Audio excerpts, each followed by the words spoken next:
अस्सलाम वालेकुम। 9th class 5 मई की आपकी जो डायरी है वो नज़म जो नात है उसके अल्फाज मानी है और पहले 3 अशार की उसकी तशरीह है। देखें नात जो है, नात के मानी से आप अच्छी तरह वाकिफ़ हैं, फिर भी आपको बताती हूँ दोबारा से कि नात से मुराद हुज़ूर सल्लल्लाहु अलैहि वसल्लम की तारीफ़ है। इस नात के जो शायर हैं वो अमीर मेनाई हैं। आपने इस बात का ध्यान रखना है कि जब भी आप 9th क्लास आप तशरीह करें तो आप जिस तरह आप दूसरे जो आपके उर्दू के असबाक होते हैं उसमें आप हवाला मतन और सियाको सबाक लिखते हैं, उस तरह इसका हवाला मतन भी आएगा। यानी आप इस बात को अपनी आदत बना लें कि जब भी आपने तशरीह करनी है तो आप सबसे पहले शायर का नाम और जो नज़म है, यानी ऐसी नज़म जिसमें हुज़ूर सल्लल्लाहु अलैहि वसल्लम की तारीफ़ बयान की जाए वो नात होती है। तो आप लिखेंगे कि नज़म में ये नात है और इसके शायर जो हैं वो अमीर मेनाई है। फिर आप इसकी तशरीह शुरू करेंगे। जी, पहले इसके देखें, पहला जो शेर है, सबा बेशक आती है मदीने से तू है कि तुझ में मदीने के फूलों की बू है। सबा से क्या मुराद है? सुबह की जो ताज़ा हवा होती है उसको सबा कहते हैं। शायर जो है हुज़ूर सल्लल्लाहु अलैहि वसल्लम के इश्क में जो ताज़ा हवा जो आ रही है उसको कह रहे हैं कि हवा तू बेशक मदीने से होके आई है। सुबह की जो ताज़ा हवा होती है वो बड़ी खुशगवार होती है, तो उस हवा को शायर मदीने की हवा से कह रहे हैं, तशबीह दे रहे हैं कि मदीने की हवा से तू होके आई है, वहाँ से होके आई है। तुझ में मदीने के फूलों की बू है। जो खुशबू होती है उसको शायर जो है शायरी की ज़ुबान में उसको थोड़ा करके मतलब छोटा करके उसको इस्तेमाल करना हो तो खुशबू की जगह पे बू लिखा जाता है। जैसे कि इस शेर के दूसरे मिसरे में लिखा हुआ है कि तुझ में मदीने के फूलों की बू है।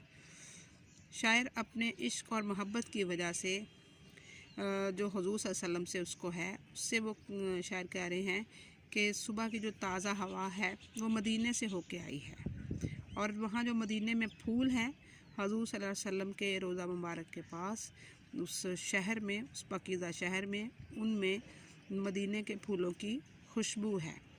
जो हवा है उसमें हुज़ूर सल्लल्लाहु अलैहि वसल्लम के रोज़ा पाक के करीब जो फूल हैं उनकी खुशबू उनमें मौजूद है। इसमें आप जो है हुज़ूर सल्लल्लाहु अलैहि वसल्लम के जो इश्क और मोहब्बत के अशार जो हैं वो भी तशरीह में लिखेंगे कि शेर जो तशरीह में अपने आपकी तरफ से आप लिखते हैं उससे नंबर ज़्यादा आते हैं और तशरीह में जो कहते हैं कि 4 चांद लग जाना, तशरीह जो है बहुत खूबसूरत हो जाती है।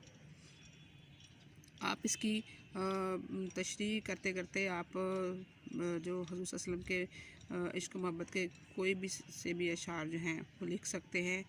आप तशरीह का जो रुख है इस साइड पे भी मोड़ सकते हैं कि हुज़ूर सल्लल्लाहु अलैहि वसल्लम का इश्क है वही जो है ना हमारा दीन की जो खसूसियत है उसी में है, तो वो भी आप लिख सकते हैं।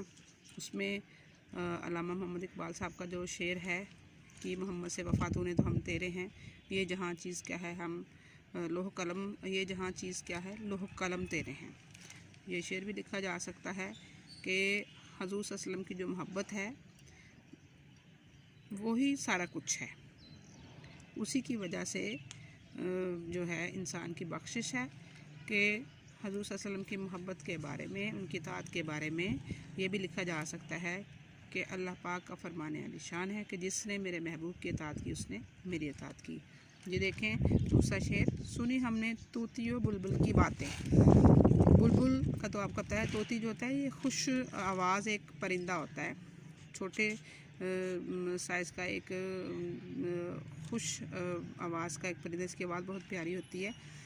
तो जो परिंदों का बोलना है, बुलबुल का जो उसकी पुकार है, बुलबुल का बोलना, बुलबुल की आवाज़ बहुत प्यारी होती है और तोती की भी आवाज़ बहुत प्यारी होती है। तो शायर जो है वो कह रहे हैं कि मैंने उनकी आवाज़ें सुनी तो मुझे ऐसा मालूम हुआ तेरा तज़किरा है, तेरी गुफ्तगू है। जिस तरह इंसान हज़ूर सल्लल्लाहु अलैहि वसल्लम के इश्क में हैं, मोहब्बत में हैं। सारी कायनात अल्लाह ताला ने अपने महबूब सल्लल्लाहु अलैहि वसल्लम के सदक़े में पैदा की है। इसी तरह शायर कह रहे हैं कि मैंने तोती बुलबुल की बातें सुनी, उनकी जो खुश आवाज़ थी, खुश अलहान जो परिंदे हैं खुशी से वो बोलते हैं, तो ऐसा महसूस होता है तेरा तज़किरा है कि वो भी तुझे ही याद कर रहे हैं। कि जिस तरह मैं हज़ूर सल्लल्लाहु अलैहि वसल्लम की मोहब्बत में हूँ, इश्क में हूँ, इस तरह परिंदों की आवाज़ में भी नबी करीम सल्लल्लाहु अलैहि वसल्लम का तज़किरा है। तज़किरा याद करना, तेरी गुफ्तगू है। वो परिंदे जो हैं उनकी खुश बोलियों में बुलबुल की जो चहकार है, तोते की जो पुकार है, उसमें भी हज़ूर सल्लल्लाहु अलैहि वसल्लम का ज़िक्र है। वो भी हज़ूर सल्लल्लाहु अलैहि वसल्लम के इश्क की बातें कर रहे हैं, उन्हीं के बारे में गुफ्तगू कर रहे हैं। बेशक इसमें कोई शुबा नहीं कि हज़ूर सल्लल्लाहु अलैहि वसल्लम का इश्क और मोहब्बत ही जो है वो मुसलमान की बख्श का ज़रिया बनेगा, क्योंकि जिसने हज़ूर सल्लल्लाहु अलैहि वसल्लम का इनकार किया वो अल्लाह के यहाँ कबूल नहीं है। जी, जीऊँ तेरे दर पर, मरूँ तेरे दर पर। शायर जो है वो हज़ूर सल्लल्लाहु अलैहि वसल्लम के इश्क मोहब्बत में इस ख्वाहिश को बहुत ज़्यादा उसकी हसरत है कि उनकी ज़िंदगी जो है वो हज़ूर सल्लल्लाहु अलैहि वसल्लम के रोज़ा मुबारक पर गुज़रे, वहाँ उनकी ज़िंदगी गुज़रे और ज़िंदगी गुज़ारते गुज़ारते उनकी ज़िंदगी की जो शाम है वो भी, यानी ज़िंदगी की आखिर जो है वो भी उनके दर पर हो जाए। अब उनकी जो हसरत, शायर कह रहे हैं कि यही मुझको हसरत, बहुत दरीना ख्वाहिश जो है, हसरत है, यही आरज़ू है, यही ख्वाहिश है मेरी कि उनको और किसी बात से कोई लेना देना नहीं है। शायर कह रहे हैं कि मेरी अव्वलीन ख्वाहिश, मेरी दरीना ख्वाहिश, मेरे दिल की आवाज़ है, दिल की पुकार है कि मैं हज़ूर सल्लल्लाहु अलैहि वसल्लम के दर पर जीऊँ, ज़िंदगी मेरी उन्हीं के कदमों में गुज़रे, वहाँ रोज़ा मुबारक की ज़ियारत करते हुए उनके दर पर मेरी ज़िंदगी गुज़र जाए। ज़िंदगी गुज़ारते गुज़ारते मैं अपनी ज़िंदगी के आखिर तक यानी मरूँ भी उन्हीं के दर पर, और उनकी ज़िंदगी पर जीना और मरना जो है मेरे दिल की बहुत ज़्यादा हसरत और दरीना ख्वाहिश है। क्योंकि बकौल शायर जो उनकी दर पर जीना है, वो जीना जो है वही असल जीना है, और उनके जो दर पे मरना है वही असल मौत है। तो अब जो शायर की जो बहुत ज़्यादा ख्वाहिश है कि वो उनके दर पर ही जिए, वहीं मरे, क्योंकि दीन हक़ की मोहम्मद की मोहब्बत दीन हक़ की शर्त अव्वल है।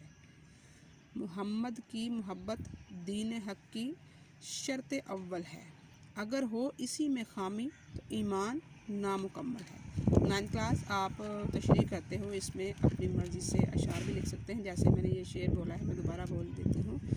मोहम्मद की मोहब्बत दीन हक़ की शर्त अव्वल है, अगर हो इसी में खामी तो ईमान नामुकम्मल है।